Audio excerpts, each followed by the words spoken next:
and welcome to my book corner. Today we're taking a look at The Cruel Prince, written by Holly Black, which is book 1 in the Folk of Air trilogy.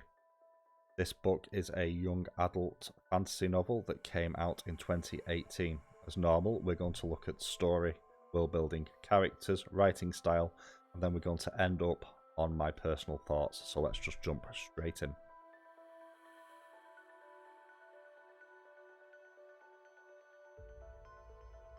So the story picks up pretty quickly when a fae arrives at the home of a almost normal human family. The fae proceeds to murder the mother and the father in the house and take the 3 children with him. As it turns out, one of the children, the eldest one, Vivian, is actually his daughter and was taken away by their mortal mother to keep her safe. However, following her murder, he also takes the 2 mortal children as well, as he sees it as his responsibility as he killed their parents. As a result, you end up with Vivian and the 2 younger sisters, Jude and Taryn, living in the Feywild. You then have a time jump, and the story centres in then on Jude, who is around the age of 16, I think, at this point. I'm not 100% sure. And you're focusing on what happens to them during their education. As their stepfather is a general to the crown, he is a member of the gentry, one of the more noble, for want of a better word, fae that exist. And as a result, they are part of the Fae court. And what it deals with is how unpleasant it is to be a mortal in the land of the Fae. They are seen as lesser in all regards due to the fact that they are human, dirty, disgusting, short-lived, don't have any of the magic that the Fae do, and they're very susceptible to it, and they have to be careful all the time. And it follows that, and it largely focuses on how Jude interacts with another one of the students, Prince Cardan, who you would think from the title of the book is the Cruel Prince, and probably is meant to be referred to as the Cruel Prince. There's a number of bullying issues that go on, basically with them trying to force her and her sister out of the school, and then eventually this causes Jude to snap. At a later date, Jude then gets pulled into the local court intrigues that are going on, largely due to the fact that, number one, humans are lesser and not noticed, and also, unlike the Fae, humans can lie. The High King is stepping down, and the crown passes to one of his 6 sons, and what you then end up with is the political wranglings you would expect, the backstabbing as people scramble for power. There's a lot of twists and turns in here. There's a lot of very clear motivation for the characters as well, and the story is pretty well paced, and it really ramps up in the last third. Also, there's plenty of twists and turns. A few things that you can look back at and go, how did I not pick that up? A few things twist, but not quite in the way you expect either. So overall, this is a decent intrigue story more than anything else. And it does have some romance elements. Jude does have a romance interest in this, and there is a little bit of tension between her and Cardan later on as well. But overall, this is a decent story that's well told.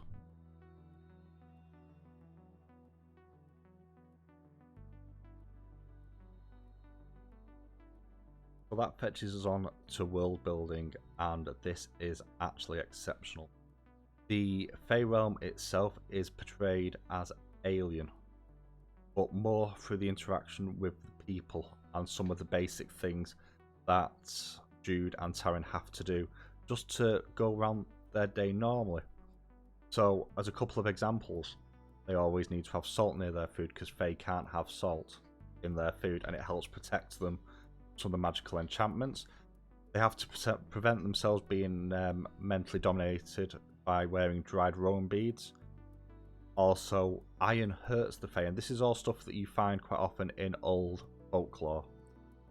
And how vulnerable Taryn and Jude are to this is driven home in multiple points of the story. On top of that, it's made very clear that there is some speciesism going on. The Fae that you largely see in this are the gentry, or the nobles, for want of a better word, of the Fae realm, and they exist to have fun. They live a lot longer than people. They're not quite immortal, but not far off, so the only way that they die is if he kills them. And the disdain they feel for mortals, or at least most of them feel for mortals, is clear throughout. And how lazy they are with their magic, and how flighty they are, and how the society is very much about, well, what can we do to have fun? Oh, that's boring, now let's move on. There's a lot of that that really drives this home all the way through. On top of that, this does build quite well on the political side of the story as well. You see clear goals for various princes, you see some of the political intrigue, but you never get the full picture because the story is told from the point of view of Jude. So you're very much coloured by her perspective, and you actually get the misjudgments from that as well. But what I will say is what this doesn't do a great deal of is physically describe the world. It describes the culture exceptionally well. It only describes the physicality in passing. But that's not the focus of this. It's all about how alien the world feels, and that's because of the creatures and the denizens that actually exist there.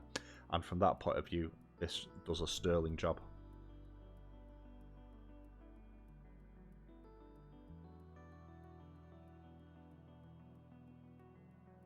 So the main character in this, as already said, is Jude, and I have mixed feelings about this character. First thing is that early on you get a sense of almost despair from her, as you would expect. She is very much railed against by her betters, for want of another word, and she feels vulnerable at all times, and eventually this causes something to snap. And when that happens, she becomes power hungry for the necessity to survive, for want of a better term, and it leads to her deliberately starting to needle those around her, try and wind them up and get to them and prove that she deserves to belong. And actually it becomes about power.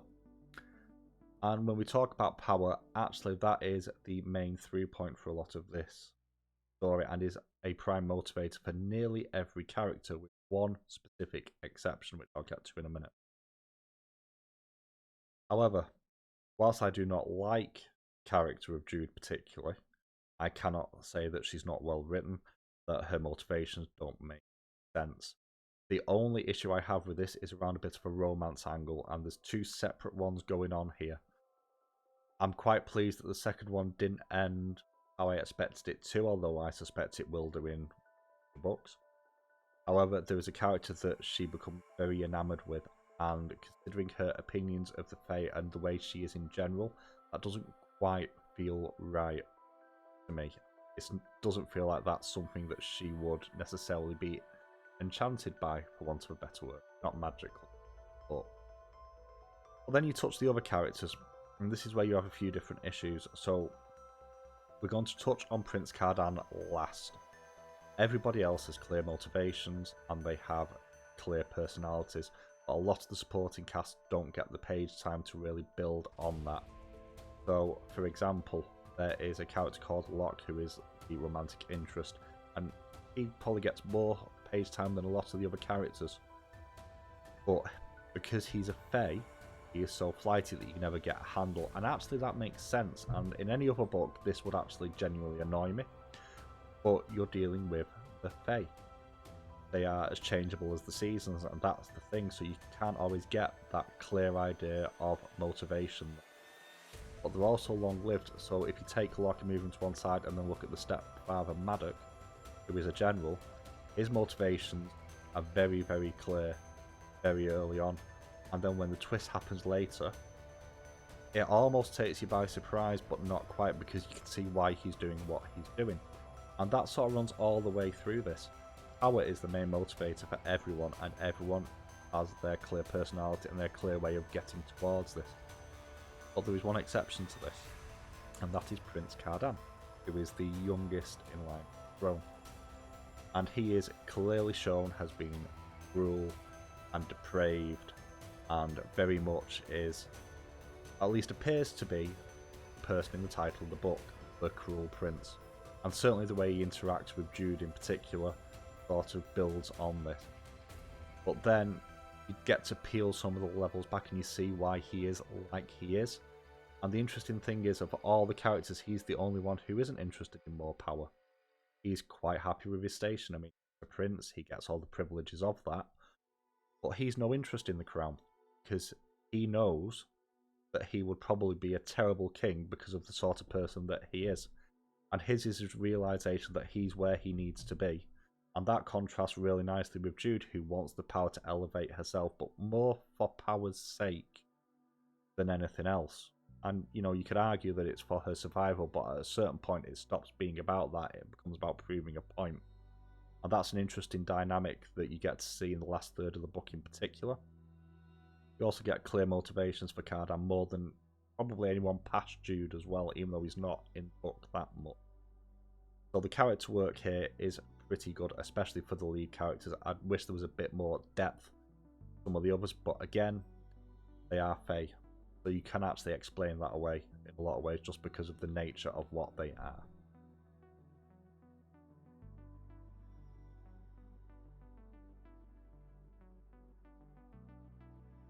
So initially I had a few issues with the way this book was written and I couldn't put my finger on what it was. However, they did dissipate by about the quarter point of the story.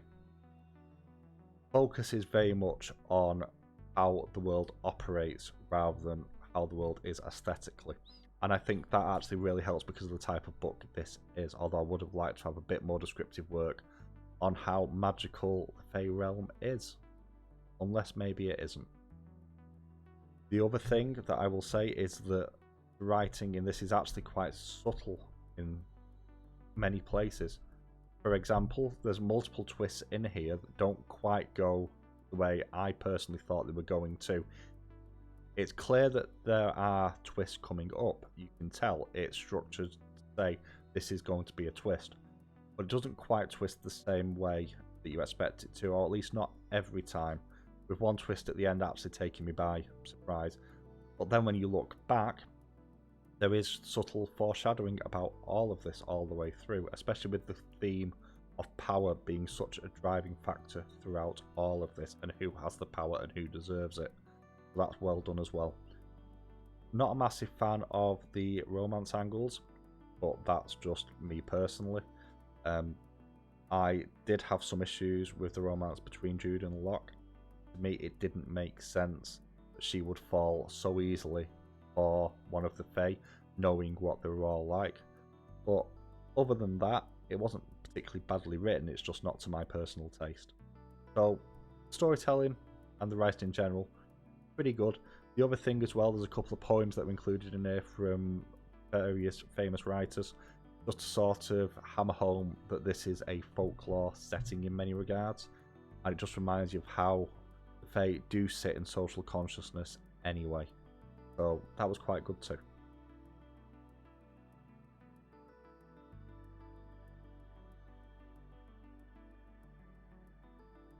So my final thoughts on this book. It's a mixed bag for me personally, and that's partially due to my own taste. The romance angle I really don't like, but that's just me personally. I'm not a massive fan of a lot of these sort of teeny romance stories.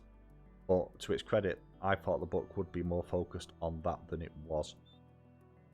But what is in here I didn't enjoy. What I did like, however, was the intrigue and how well written that was. And from that side of things, it's really well done. The other thing as well is the title of The Cruel Prince is almost deliberately misleading because the story isn't really about the prince, at least not through most of it. And the other thing is, there's no guarantee that it refers to Prince Cardan, because as you discover, he isn't the only prince in here that's cruel. And some of the ones that don't seem so bad, well actually when you look at it, are actually horrible, horrible pieces of work. Will I read the other books in this series? I'm not sure. I did find Jude quite dislikable as a character. She did come across at times as a bit of a know-it-all and a bit power-hungry. Again, she was well written, just not a character that I particularly enjoyed to read. That being said, however, the romance in here is done as well as you'd expect in any young adult book, if not slightly better. The intrigue is really well done. The world building is exceptional. The characterization is a bit short at times and a bit flighty as you'd expect for it being the Fae, but everybody drips personality in the world. It's actually quite compelling, and it's interesting to think where this story might go after this. Again, I might not read the next books. We'll have to wait and see.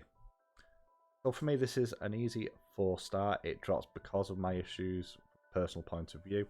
But my question to you is, have you read the other books in the series? Have you read this one? Did you enjoy it? What are your thoughts on it? If you've enjoyed this video, a like and a subscribe is always appreciated. And that's it from me. I will catch you next time. Children born of fairy stock never need for shirt or frock, never want for food or fire, always get their heart's desire. Jingle pockets full of gold, marry when they're 7 years old. Every fairy child may keep 2 strong ponies and 10 sheep. All have houses, each his own, built of brick or granite stone. They live on cherries, they run wild. I'd love to be a fairy's child. Robert Graves, I'd love to be a fairy's child.